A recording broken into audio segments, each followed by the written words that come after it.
श्री शिवाय दोस्तों, 17 जुलाई बुधवार के दिन देव श्रेणी एकादशी पड़ रही है। इसीलिए दोस्तों, इस दिन का महत्व बहुत ही ज्यादा बड़ा होता है और इस दिन एक छुटकी हल्दी वाला उपाय आप लोगों को जरूर करना चाहिए, जो कि पंडित जी ने अपनी अभी की ही कथा में यहां पर बताया हुआ है। तो दोस्तों, इस उपाय को आपको कैसे करना है, कब करना है, कहां पर करना है और उपाय को करते समय आपको किन किन बातों का ध्यान रखना है, यह सारी जानकारी हम आपको इस वीडियो में देंगे। तो चलिए दोस्तों, उपाय को शुरू करते हैं। देखिए, यह दिन इतना खास होता है, इतना महत्वपूर्ण होता है। देखा गया है कभी कभी बड़े बड़े पूजा पाठ अनुष्ठान से जो मनोकामना पूर्ण नहीं होती है, वह बुधवार देवशयनी एकादशी के दिन एक छोटे से उपाय करने से ही आपकी मनोकामना पूर्ण हो जाती है। और सारे लोगों ने इस उपाय को किया भी है और उनको इस उपाय को करने का फल भी जरूर मिला है। अगर आप लोग भी इस उपाय को 17 जुलाई 2024 के दिन यहां पर बुधवार देवशयनी एकादशी के दिन करना चाहते हैं, तो आप इस उपाय को पहले अच्छे से समझ लेना, सुन लेना, उसके बाद करना। आपको इस उपाय का फल जरूर मिलेगा और इस उपाय को करने से आपके घर में चाहे किसी भी तरह की दुख और समस्या क्यों ना चल रही हो, आपको उसका कारण भी नहीं पता है कि दोस्तों यह किस कारण से चल रही है। उसका कुछ भी कारण हो सकता है, जैसे से पितृदोष हो सकता है या किसी भी तरह का मंगल दोष भी हो सकता है, और भी बहुत तरह के दोष होते हैं, कुछ भी हो सकता है। पर आपको इस उपाय को करने के लिए अपने दोष को पता लगाने की भी जरूरत नहीं है। 17 जुलाई 2024 के दिन यहां पर बुधवार एकादशी के दिन इस एक छुटकी हल्दी वाला उपाय को आप लोगों को कर लेना है। दोस्तों, अब हम समझ हैं इस वाले उपाय को हमें करना किस समय है। तो सबसे पहली बात दोस्तों, हम समझते हैं कि यह हल्दी वाला उपाय करना किसको है। तो देखिए, यहां पर सीधी सी बात है कि यह हल्दी वाला उपाय जो उपाय है, यह किस लिए किया जा रहा है। यह मनोकामना को पूर्ण करने के लिए किया जा रहा है। यह आपके जीवन में जो दुख और परेशानियां हैं उनको दूर करने के लिए किया जा रहा है, या आपका कोई काम है जो कि नहीं हो पा रहा, आप उसके लिए इस उपाय को कर सकते हो। तो सीधी सी बात यह है कि आप अपनी किसी भी तरह की मनोकामना के लिए इस वाले उपाय को कर सकते हो। तो यह उपाय वह व्यक्ति कर सकता है जिस व्यक्ति को अपनी किसी भी तरह की मनोकामना भगवान शिव जी से पूर्ण करवानी हो। और अगर कोई भी माताएं बहनें जो है अपने घर की सुख और शांति के लिए, घर में धन समृद्धि को बढ़ाने के लिए यह वाला उपाय करना चाहती हैं, तो घर की माताएं बहनें होंगी, वह इस हल्दी वाला उपाय को विशेष रूप से करें, क्योंकि माताएं बहनें घर की लक्ष्मी होती है। और जब घर की लक्ष्मी कोई विशेष उपाय करती है तो उसका फल ही बहुत जल्दी मिल जाता है और बहुत बड़ा होकर मिलता है। अन्यथा इस उपाय को कोई भी व्यक्ति कर सकता है, चाहे वह बड़ा हो, चाहे वह छोटा हो, चाहे वह बच्चा हो। जिस व्यक्ति को यह हल्दी वाला उपाय समझ आ गया, वह व्यक्ति इस हल्दी उपाय को बुधवार के दिन जरूर करे, क्योंकि उसको इस उपाय को फल बहुत ही जल्दी मिल जाएगा। क्योंकि 17 जुलाई 2024 के दिन यहां पर बुधवार देवशयनी एकादशी के दिन भगवान शिव और विष्णु भगवान जी बहुत आसानी से प्रसन्न हो जाते हैं।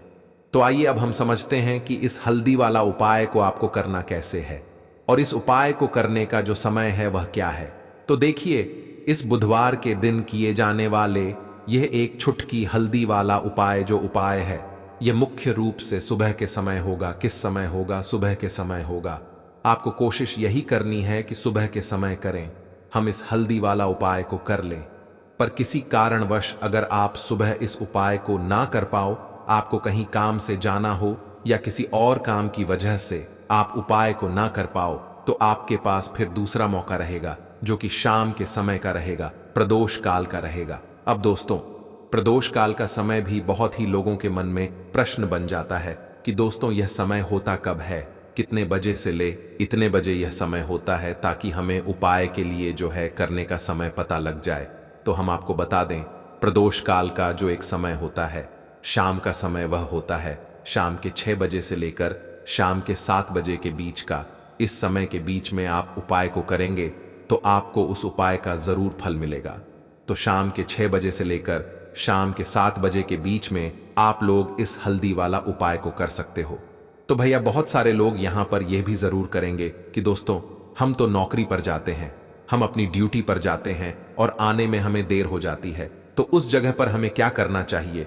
तो देखिए, उन लोगों को भी टेंशन लेने की जरूरत नहीं है, अगर आप लोग इस उपाय को शाम के समय प्रदोष काल में कर रहे हैं और अगर आप आने में देरी भी हो जाती है, आपको आने में 7 बजे तक आप नहीं पहुंच पाते हो, तो दोस्तों आप 7 या रात 8 बजे तक भी अगर उपाय को करोगे तो भी चल जाएगा।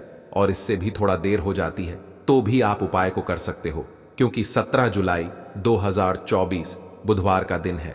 यह दिन बहुत ही कम आता है पूरे साल भर में, इसीलिए जब आपको मौका मिल जाए तब आप इस उपाय को जरूर कर लेना। कोई भी उपाय हो, आप कभी भी कर सकते हो। बुधवार के दिन बस कोशिश करना कि समय के मतलब अंतर्गत ही कर लो, पर किसी कारणवश अगर ना कर पाओ तो फिर आप देरी से भी कर सकते हो। उपाय का फल जरूर मिलेगा। तो देखिए, एकादशी के दिन पर विशेषकर श्री हरि विष्णु और महालक्ष्मी का पूजन किया जाता है। अब साथ ही साथ बुधवार का दिन भी पड़ गया है, तो ऐसा समझ लीजिए आपके जीवन में धन भी आएगा, सुख भी आएगा, धन बढ़ेगा भी, और साथ ही साथ आपके जीवन के सारे संकटों को संकट मोचन हनुमान जी दूर कर देंगे। तो चलिए सबसे पहले बात कर लेते हैं, सबसे पहले उपाय की, जो कि देवशायनी वाले दिन आपको विशेष करना है। और इस उपाय को करने से आपकी कोई भी ऐसी इच्छा, कोई भी विश जो अभी तक अधूरी है, पूरी नहीं हो रही है, आपकी से विश और मनोकामना भी पूरी हो जाती है। जब आप देवशयनी एकादशी वाले दिन इस पहले उपाय को कर लेते हैं तो देखिए, आप सभी जानते हैं कि श्री हरि विष्णु जो हैं उन्हें तुलसी दल सबसे प्रिय है। बिना तुलसी माता के श्री हरि विष्णु अधूरे हैं और बिना तुलसी पत्तों के श्री हरि विष्णु का भोग अधूरा है।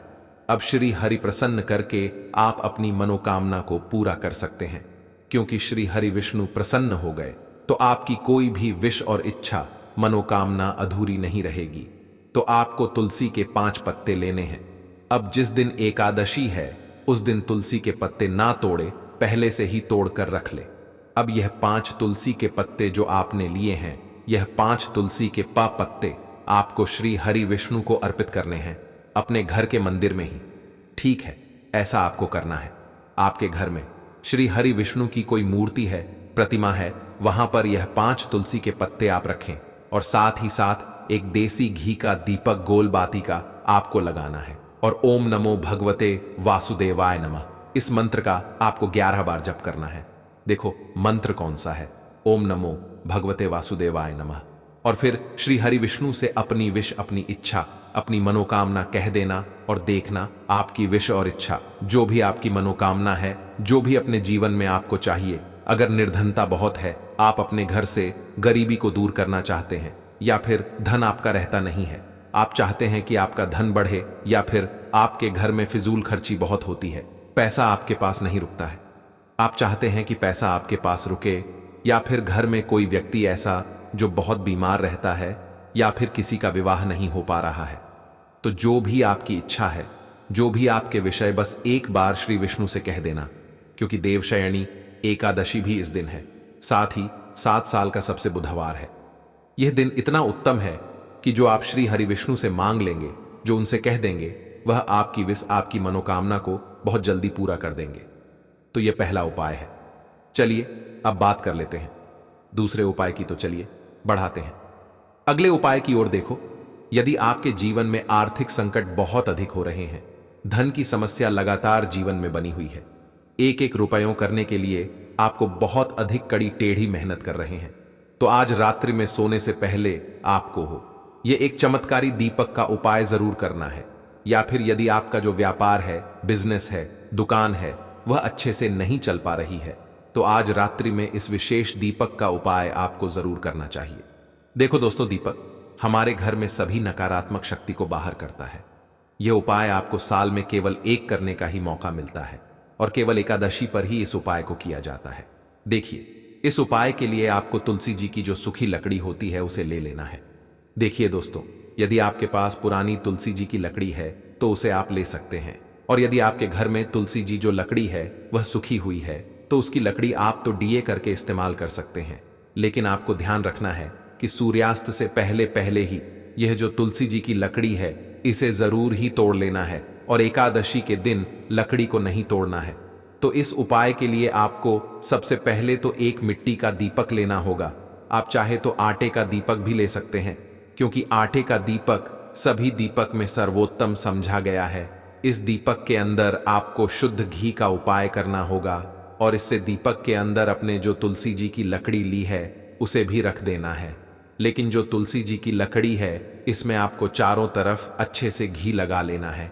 देखिए, गुरु जी ने बताया है कि जो तुलसी जी की लकड़ी है यदि आप उपाय करते हैं और बहुत ही शीघ्रता से जल जाती है तो इसके लिए आपको एक कार्य करना है। आपको थोड़ी सी रुई ले लेनी है और से रुई को आपको जो तुलसी जी के अपने लकड़ी ली है उस पर अच्छे से चारों तरफ लपेट देनी है। तुलसी जी की लकड़ी के ऊपर रुई लपेटने के बाद इसे आपको घी के अंदर डुबो लेना है। अब इसे आपको बाती के रूप में उपाय करना है। अब दोस्तों, इस दीपक को आपको प्रज्वलित कहाँ करना है? तो इस दीपक को आपको या तो भगवान विष्णु के सामने प्रज्वलित करना होगा या फिर आपको भगवान श्री राम के सामने प्रज्वलित करना होगा या फिर भगवान कृष्णा के सामने, यानी कि भगवान विष्णु के जो भी अवतार है उनके सामने आप ये दीपक प्रज्वलित कर सकते हैं या फिर आप इस दीपक माता तुलसी जी के सामने भी प्रज्वलित कर सकते हैं। पूज्य गुरु जी ने बताया है कि जो भी व्यक्ति इस तरह से तुलसी जी की डंडी से यह दीप दान कर देता है उसके जीवन में कभी भी धन की समस्या नहीं होती है। इसीलिए आपको यह पूरे साल में केवल एक बार ही मौका मिलता है। आषाढ़ माह में इस उपाय को करके देखना, आपकी सभी इच्छा जरूर पूर्ण होगी। यह जो उपाय है रात्रि में सोने से पहले करना बात करते हैं। अगले उपाय की अब बताते हैं। तुलसी के गमले में आपको वह कौन सी चीज डालनी है जिस उपाय को करने से आप अपने जीवन में महाधनी बन जाएंगे। इतना धन आपको मिलेगा कि कभी भी आपके धन में कमी नहीं आएगी, कभी भी आपका धन बर्बाद नहीं होगा। आपके पैसे की बर्बादी बिल्कुल आपके जीवन से रुक जाएगी। और जो लोग कहते हैं कि घर में पैसा तो आता है, पैसा रुकता नहीं है और पैसा बढ़ता नहीं है, वृद्धि नहीं हो रही है, उन्हें भी विशेष यह दूसरा उपाय देवशयनी एकादशी वाले दिन जरूर करना चाहिए। तो देखिए, पहले ही आपको बता दिया कि श्री हरि विष्णु की पूजा और उनका भोग, श्री मतलब तुलसी मैया के बिना अधूरा है और तुलसी मैया जो है वह श्री हरि विष्णु के बिना अधूरी है। तो देखिए, जब भी आप तुलसी का कोई उपाय करेंगे तो सीधे सीधे आप श्री हरि विष्णु को प्रसन्न कर लेते हैं। अब व्यक्ति को, यानी जो भी व्यक्ति है, किस व्यक्ति को कितना धन देना है यह श्री हरि विष्णु के हाथ में होता है। धन देने का काम लक्ष्मी करती है, जो कि मां तुलसी का ही एक रूप है। मां तुलसी जो है यह माता लक्ष्मी का ही स्वरूप है। तो आपको करना क्या है? आपको लेनी है यहां पर हल्दी पिसी हुई, जो कि श्री हरि विष्णु से जुड़ी हुई है, आपके गुरु ग्रह से जुड़ी हुई है, आपकी कुंडली में गुरु को मजबूत करती है, सुख सौभाग्य को खींचने का काम करती है, धन को बढ़ाने का काम करती है। तो एक छुटकी पिसी हुई हल्दी आपको लेनी है और यह पीसी हुई सूखी हल्दी ही आपको अपने गमले तुलसी का पौधा जिस गमले में लगा है उसमें अच्छे से इस हल्दी को डालना है। ठीक, और ओम नमो भगवते वासुदेवाय नमः इस मंत्र का जाप करना है। कितनी बार? कम से कम 11 बार जाप करना है। एयूएम नमो भगवते वासुदेवाय नमः इस मंत्र का जाप करते रहे ना। और हल्के हल्के से तुलसी के पौधे में आपको पूरे गमले में पीसी हुई हल्दी का छिड़काव करना है। तो देखिए, जो व्यक्ति इस उपाय को एकादशी के दिन कर लेता है, ऐसा समझ लीजिए अपने जीवन से नहीं आने वाली 7 पीढ़ियों के जीवन से निर्धनता और गरीबी को दूर कर देता है। क्योंकि हल्दी जो यह साधारण नहीं है, हल्दी इतनी उत्तम होती है कि रातों रात आपके जीवन में चमत्कार करती है। आपने देखा होगा कि कोई भी शादी होती है, विवाह होता है, कोई भी ऐसा शुभ काम हम करते हैं उसमें हल्दी जरूर लेते हैं। गृह प्रवेश जब हम करते हैं तो हल्दी के स्वस्तिक का निर्माण करते हैं। कोई भी अच्छा काम जा रहे हैं, हल्दी उसमें लेते हैं। और हल्दी जो है यह आपके गुरु ग्रह को मजबूत कर देती है। अगर कुंडली में गुरु कहीं ना कहीं मजबूत है तो इससे उत्तम उपाय आपको ऐसा समझिए एकादशी का मिलेगा नहीं। बहुत ही उत्तम उपाय है। तुलसी के गमले में एक छुटकी पिसी हुई हल्दी डालना है तो यह बहुत ही उत्तम उपाय है। इस उपाय को आप जरूर करें। एकादशी वाले दिन और साल का सबसे बड़ा यह दिन है। तो इसको करने से श्री हरि विष्णु आपसे न केवल प्रसन्न होते हैं, आपसे इतना प्रसन्न हो जाते हैं कि जीवन में कभी आपके गरीबी और निर्धनता को नहीं आने देते हैं। तो चलिए अब बात कर लेते हैं अपने तीसरे उपाय की, जो कि मुख्य द्वार से जुड़ा हुआ है। और यह उपाय है स्थिर लक्ष्मी के वास के लिए। ऐसा पैसा आपके घर में आएगा जो आपके घर में ही रुकेगा। ऐसा पैसा कभी आपके घर में नहीं आएगा जो आप घर से जाएगा और विशेषकर फिजूल खर्ची में जाएगा अब आधे से ज्यादा लोगों की यही समस्या होती है कि घर में पैसा तो आता है लेकिन बहुत जल्दी घर से चला जाता है या फिर फजूल खर्ची में चला जाता है। तो धन की बर्बादी जिन लोगों के घर में हो रही है उन्हें विशेषकर यह तीसरा उपाय करना है, या जिन लोगों के पास बिल्कुल पैसा आना बंद हो गया है, सर पर लगातार कर्जा बच रहा है, उन्हें भी यह तीसरा उपाय करना है। तो देखिए, आपको फिर से के लेना है, हल्दी लेनी है पीसी हुई, जो कि श्री हरि विष्णु से ही जुड़ी हुई है। पीसी हुई हल्दी लेनी है और थोड़ा सा पानी डालकर उसका गाढ़ा आपको पेस्ट बना लेना है। अब इसी हल्दी से आपको अपने घर में स्वास्तिक बनाने हैं। कितने स्वास्थ्य? एक स्वास्तिक आपको बनाना है अपनी तिजोरी पर, जिसमें आप पैसा रखते हैं। चाहे तो आप संदूक में रखते हैं, अलमारी में रखते हैं, जिस चीज में भी पैसा रखते हैं, बस वहां पर हल्दी से एक स्वास्तिक बनाना है। दूसरा स्वास्तिक आपको कहां बनाना है? अपने घर के मंदिर में।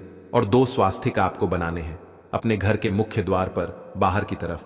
हल्दी से 4 स्वास्थ्य आपको बनाने हैं। 2 स्वास्तिक मुख्य द्वार पर बाहर की तरफ, एक तिजोरी पर और एक अपने घर के मंदिर में। बस यह उपाय आपने अगर देवशयनी एकादशी वाले दिन कर लिया तो देखिए, जो धन की तिजोरी है उसमें पैसा भरा रहेगा। कभी भी धन की तिजोरी धन से खाली नहीं होगी, क्योंकि जहां पर हल्दी का स्वास्तिक होता है वहां कभी धन की कमी नहीं होती है। हमेशा वहां पर धन की देवी माता लक्ष्मी वास करती है, क्योंकि हल्दी किससे जुड़ी हुई है? श्री हरि विष्णु से। और मां लक्ष्मी कहां होती है? जहां श्री हरि विष्णु वास करते हैं। अब बात करें कि आपके घर का मंदिर जो है उसमें अगर आप एक स्वास्तिक बनाते हैं तो आपके घर से ऊर्जा जो है, पूरे में ऊर्जा फैलती है। तो आपके घर में पॉजिटिव एनर्जी है, सकारात्मक ऊर्जा बढ़ाती है। जब आप अपने घर के मंदिर में हल्दी का स्वास्तिक बनाते हैं, आपके घर से बुरी शक्तियां, नेगेटिव एनर्जी जैसी चीजें बिल्कुल आपके घर में नहीं रुकती हैं। मुख्य द्वार तो इतना उत्तम होता है कि मुख्य द्वार से ही मां लक्ष्मी की नजर सबसे पहले आपके मुख्य द्वार पर ही है। और मुख्य द्वार पर अगर आपने हल्दी के स्वास्तिक बना दिए तो मां लक्ष्मी देखते ही प्रसन्न हो जाती है, क्योंकि यह श्री हरि विष्णु से जुड़ी हुई है। हल्दी के स्वास्तिक जहां पर जो व्यक्ति अपने घर के मुख्य द्वार पर बनाते हैं, ऐसा समझ लीजिए मां लक्ष्मी उनके घर में वास करती ही करती है और वास छोड़कर नहीं जाती है। यह हल्दी के स्वास्तिक वाला उपाय देवशयनी एकादशी के दिन बहुत ही उत्तम है। साथ ही साथ कोशिश करें कि इस दिन गाय माता को हरी घास जरूर खिलाएं और एक पानी का घड़ा भरा हुआ किसी जरूरतमंद को दान जरूर करें। और जो व्यक्ति के लिए पानी की व्यवस्था करता है ना, या फिर घड़े को दान कर देता है, उसके घर कभी भी धन की कमी नहीं होती है। माता लक्ष्मी उनके भंडार भर देती है। दोस्तों, तो इस पौधे के बारे में, इसके बेहतरीन एक एक चीज के बारे में मैं आपको बताऊंगा। कैसे आपको इसका सेवन करना है, क्या क्या सावधानी बरतनी है। दोस्तों, ये जो पौधा देख रहे हैं ना, इस पौधे के साथ सावधानी भी विशेषकर बरतनी होती है, तो वह भी मैं आपको बताऊंगा। तो वीडियो के साथ बने रहिए, वीडियो को इग्नोर मत करिए दोस्तों, और ऐसे फॉरवर्ड करके, यानी कि कुदा कुदा के मत देखिए, क्रम से देखिए, ताकि सावधानी भी आप समझ पाए और इसकी खुराक की विशेषक ध्यान देनी पड़ती है तो वह भी आप जान पाए। अगर आप इसको ऐसे स्किप करके देखेंगे, फॉरवर्ड करके देखेंगे, तो आप बीच बीच में बहुत सारे मिस कर जाएंगे। और अगर आपने सेवन किया तो आपको फायदे नहीं हो सकते, तो आप कहेंगे कि फायदा नहीं हो रहा है। तो इसीलिए क्रम से जरूर देखें, बहुत ही आपको लाखों रुपए तक बचा सकती है। ये जो मैं आपको औषधि बताने वाला हूं, देखिए आजकल का जो युवा है ना दोस्तों, वह आप देखेंगे ना, उसकी एक समस्या होती है। आजकल के युवा तो छोड़िए, बूढ़ों में तो समस्या आ ही जाती है, परंतु युवाओं में भी यह समस्या देखने को मिलती है उनको। अहो, कमजोरी की समस्या हो जाती है, अंदरूनी कमजोरी की समस्या हो जाती है वह, और यह समस्या वह खुल के बात भी नहीं कर पाता है। तो इसीलिए यह वीडियो जरूर देखिए। ऐसे हजारों लाखों युवा परेशान होते हैं। इसी वजह से आप देखेंगे कि जब आप टीवी में देखते हैं तो आपको ऐसी औषधियों के बारे में लोग डॉक्टर करते हैं। जब 12 बजे के बाद जब आप देखेंगे तो इस तरह के औषधियों के बारे में वहां पर पहले क्या होता था कि दीवार पे और ऐसे होल्डिंग लगाई जाती थी। दीवार पे बड़े बड़े अरों में लिखा जाता है कि नामर्द वाले संपर्क करें, फला फला। परंतु अब क्या है कि ये सारी चीजें कम हो रही हैं। सोशल मीडिया पे ऐसे डॉक्टर आते हैं, रात में टीवी पर बताते रहते हैं, तो ये समस्या देखने को मिलती है बहुत सारे। इसके खुल के बात नहीं करते हैं। तो आज की वीडियो में मैं आपको बताऊंगा, देख लीजिए, पहचान लीजिए दोस्तों, ये पौधा वही है। जी हां दोस्तों, मैं इसका सबसे पहले नाम बता देता हूं। इसका नाम है दोस्तों मदार का पौधा। इसे आग के नाम से भी जानते हैं। हो सकता है कि आपके क्षेत्र में किसी और नाम से जाना जाता होगा, तो कमेंट करके जरूर बताइएगा कि आपके क्षेत्र में इसको किस नाम से जाना जाता है। देखिए, जब आप इसको कहीं से तोड़ते हैं, इसके पत्तों को है, तो इसमें से खूब ढेर सारा दूध निकलता है। इस दूध के फायदे बताऊंगा उनके लिए जिनके नसें कमजोर हो चुकी हैं, जिनके अंग में ढीलापन रहता है, वह उसके अंग को मजबूत करने के लिए मैं इसके दूध का उपाय आपको बताने वाला हूं। तो ध्यान से सुन लीजिएगा दोस्तों, कॉपी पेन लेकर के बैठ जाइए और इसको लिख लीजिए। आपको क्या करना है, इसके कम से कम 15 ग्राम या 20 ग्राम तक इसके दूध को निकाल लेना है। किसी या सीसी में निकाल लें। सुबह सुबह आएंगे, दूध भरपूर मात्रा में निकलेगा। जब दिन चढ़ता है तो दूध कम निकलता है, तो सुबह सुबह ज्यादा दूध आपको निकल जाएगा, तो दूध ले आए। कम से कम 15 से 20 ml इसको दूध ले आए। और फिर क्या करें, 10 ग्राम की मात्रा में आपको लेना है धतूरे का बीज। धतूरे के बारे में हमने बहुत सारी वीडियो बना रखी है। आप चाहे तो उसको देख करके बहुत सारे तुरे के फायदे जान सकते हैं, परंतु आपको 10 ग्राम का ये बीज लाना है दोस्तों धतूरे का। और इसके बाद आपको क्या करना है दोस्तों, इसको और आपको लेना है कम से कम 100 ग्राम तक आपको सरसों का तेल लेना है, और फिर उसको आंच पर चढ़ाना है, धीमी आंच करके। फिर उसको 10 ग्राम बीज जो आप धतूरे के लिए है उसमें डाल के पकाए धीमी आंच पर। जब औषधि काली पड़ जाए, धतूरे का बीज काली पड़ जाए, तो उसको छान करके फिर ठंडा होने दे। फिर दोबारा उस तेल को चढ़ाए, और जो आपसे 15 से 20 एल आपने जो दूध निकाला है, उस दूध को इस तेल में पकाएं। जब दूध आप देखेंगे धीरे धीरे इसमें से मचर निकल जाएगा, काला पड़ जाएगा। बिल्कुल दूध जो व्हाइट आप दूध डालेंगे तो वह काला पड़ जाएगा।